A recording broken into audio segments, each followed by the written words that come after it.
So I don't know if anybody saw my community post, but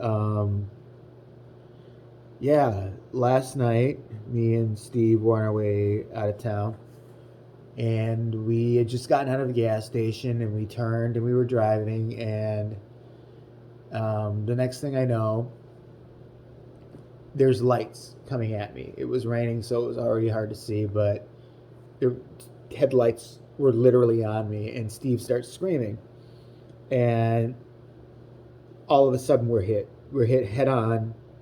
Um, the car kind of spun. It stopped.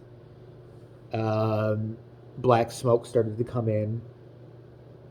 All the airbags deployed. The driver one. I'm sorry, I'm maybe a little incoherent because I've been up all night and I'm getting ready for a fucking rant. Um, Hold on. The main airbag came, hit me in the face. All airbags came on Steve's side. Uh, the car is probably unsalvageable. I'm still making payments on it. But Steve was really injured. I looked over and he was crying. He was scared. And he said, I can't feel my legs. I can't feel my legs. I can't go through this. Help me. I can't feel my legs. And I'm just sitting there like, it's weird when something like that happens. You don't know what to think. I remember stumbling out of the car and seeing the other guy's car who had just hit us, by the way, going a wrong way down a one-way street, speeding.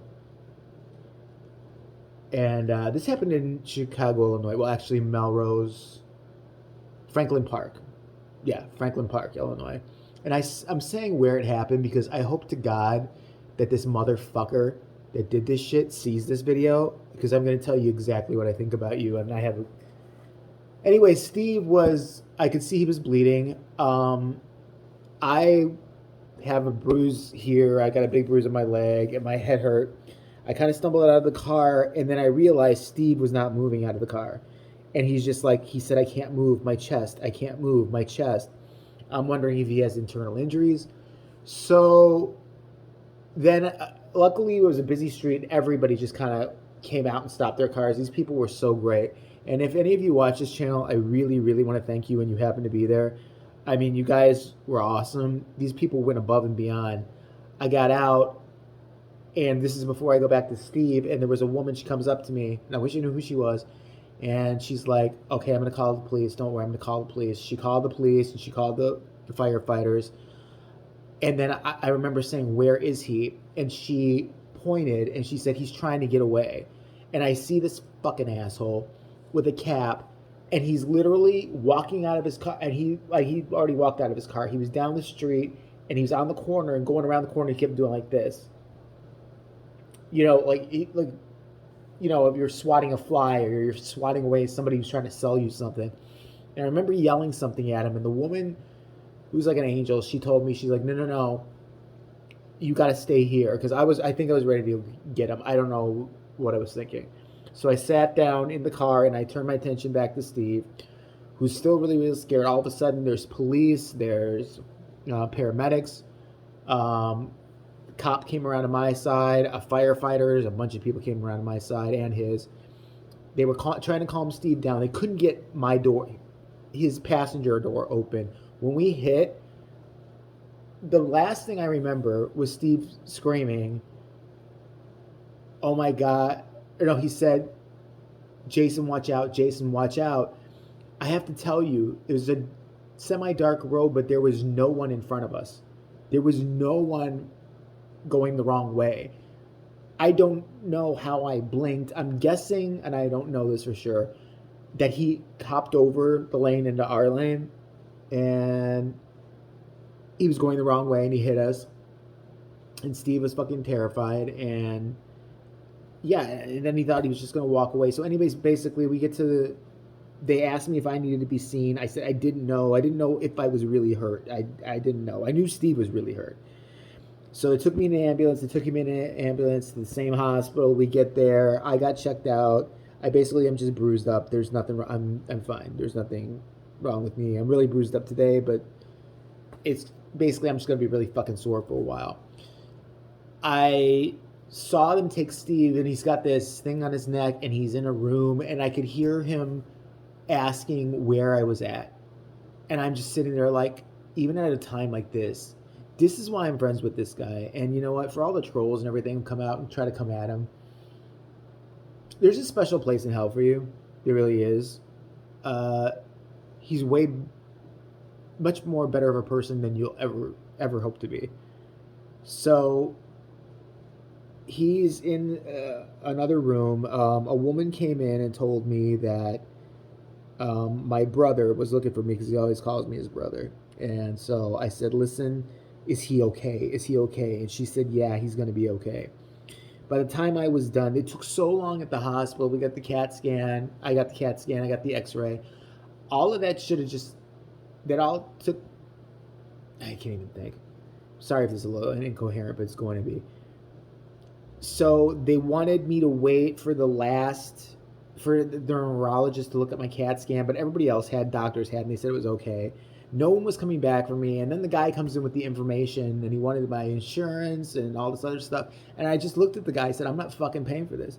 I'm not paying for the fucking ambulance. He's not paying for the ambulance. We didn't do anything wrong, all right? We did nothing fucking wrong. So I go to see Steve, and he's still crying. He was hopped up on morphine, but it wasn't doing him any good. And then I find out from his nurse that he has a fractured, oh God, I can't remember the name of it right now, a fractured bone in his back. I'm literally just blanking on so much. Fractured vertebrae. And they said they needed to keep him to see whether the ortho, is it ortho?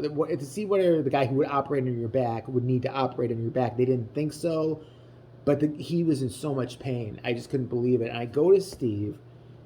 He grabs my arm and he's just sobbing. And I'm like thinking, because he's in pain, all this other stuff. And he said to me, he goes, I don't know what I would have done if I would have lost you. He said, I thought you were dead. You're the sibling I always wanted that I've never really had. And I couldn't believe at this moment when he's in so much pain, he was thinking and worried about my stupid fucking ass. He was worried about that. So the police took my information and all that, but I was just pissed at this point. There was nothing else I could do. They were going to keep him. He's still there. He's going to be there a few more days. My boss, / he's a good buddy of mine, picked me up. He looked in on Steve. We're driving, and I'm like, let's go to the fucking police station. I want to know who this motherfucker is. I had heard when he walked away, right before I got in the ambulance, because I was still worried he was gone, that we're not going to get him and have to find his insurance. He walked down the street, but from what I was told by a police officer or a firefighter, I don't remember which one told me now, a good citizen, ran after him and grabbed him until police could get to him. Police grabbed him, arrested him, took him in. I get to the police station. The report wasn't completely finished yet, but I looked at the cop and I'm just like, can you tell me if he has insurance? Because I have the type of insurance where it just helps the other person. It doesn't do shit for me. And he said, let me get right back. Let me look at, because I know he was brought in. Let me look what's going on. And the guy was not only had no insurance, which of course, I know it's one of the most petty things right now, but this is just the shit that's going through my mind. He was drunk. He was a drunk driver. He decided to get in his fucking shitty car. And, because there's no such thing as Uber or Lyft. I hate drunk drivers. I hate drunk drivers with a motherfucking passion. My mother was affected by a drunk driver. It's the reason she didn't walk anymore. And I don't give a fuck if you have one glass of wine. I don't give a fuck. 2 glasses of wine, 3 glasses of wine. If you are such a selfish prick in this day and age that you can't get a fucking Uber, that you can't get a fucking Lyft, you deserve to die as far as I'm concerned.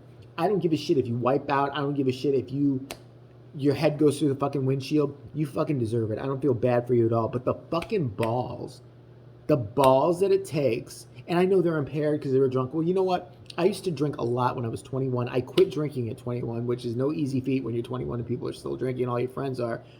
But I could never live with myself. I could never live with myself, even in my most drunken state, of running away So then once I know Steve is okay, I call the insurance company, and luckily in my state of Illinois, there's a thing they make you get extra insurance for to cover damage to yourself from uninsured motorists. If I hadn't had that, I would get nothing. So now I'm waiting on my, I forget what you call them now, processor or whatever, claims adjuster. They have to go, they have to get the car, find out where it's going to be fixed. I talked to the woman on the phone. She said it's probably a total fucking loss, and I'm still making payments on it, by the way, because all the airbags deploy, and they don't really repair airbags. They push them all back in, and they don't really do that. So, yeah, here I didn't even get this guy's name yet, and I know other people have to look into it. I have to wait a week until they get, till they complete their investigation, and then I may or may not get a check that's for what my vehicle is worth, not what I paid on it, not what I originally paid on it. And that's so unimportant now. It's just the shit's going through my head. What's important is Steve. What's important is that we're alive.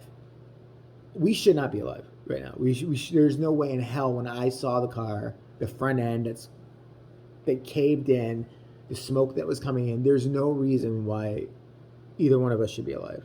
And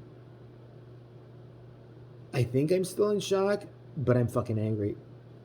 Because what I also found out from the police was this guy was allowed to get out 3 hours later. He was allowed to post bond.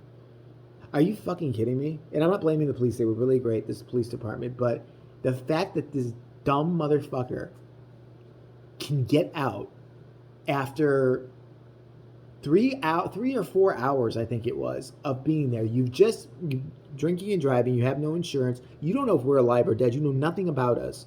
You had no mercy for us. You cared not at all. You cared about your fucking selfish self.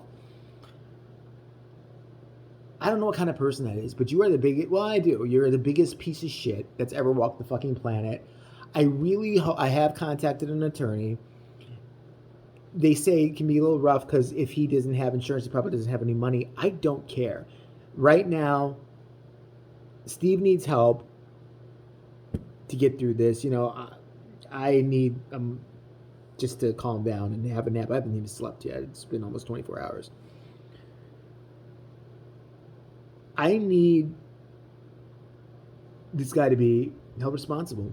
It's not fucking fair. This guy got to walk out after. That's the kind of a sentence you would get, I would think, if you were in a bar brawl, or if cop caught you busting a window out, take you in for 2 hours and let you go. What the fuck is this shit that they can let you go?